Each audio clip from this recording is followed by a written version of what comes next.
ഇതെന്ന് പറഞ്ഞാലേ പൊട്ടുകടല നിങ്ങൾക്ക് തരാൻ ബാക്കിയില്ലാണ്ട് ഞാൻ തിന്നോന്ന് അതിന്റെ പേടി. നിങ്ങൾക്ക് പ്രമേഹം ഉണ്ടെന്ന് പറഞ്ഞ പ്രമേഹമുള്ളവർക്ക് വരെ എപ്പോഴും ഇങ്ങനെ കഴിക്കാൻ പറ്റുന്നത് കഴിച്ചോ. കൊളസ്ട്രോൾ നല്ല കൊളസ്ട്രോൾ കൂട്ടാൻ ചീത്ത കൊളസ്ട്രോൾ കുറക്കാൻ ഇതിലൊക്കെ പൊട്ടുകടല ദിവസം കഴിക്കുന്നത് നല്ലതാണ്. അപ്പോൾ ഇന്നിങ്ങനെ ഒരു സ്നാക്സ് ആയിട്ട് ഇത് കരുതി വെച്ചാൽ മതി. പിന്നെ ഇത് കഴിയുമ്പോൾ അത്യാവശ്യം നാരും കിട്ടും എനിക്ക്, മനസ്സിലായില്ലേ?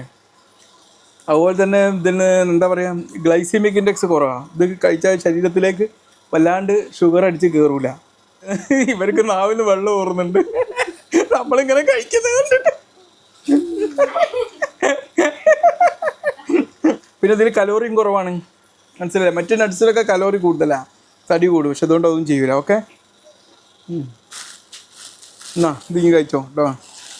ബാക്കി നുണയന്മാർക്കൊക്കെ കുറച്ച് ഡിസ്ട്രിബ്യൂട്ട് ചെയ്തു. ഇനി നമുക്ക് അടുത്ത ദിവസം കൂടുതൽ കൊണ്ടുതരാം കേട്ടോ.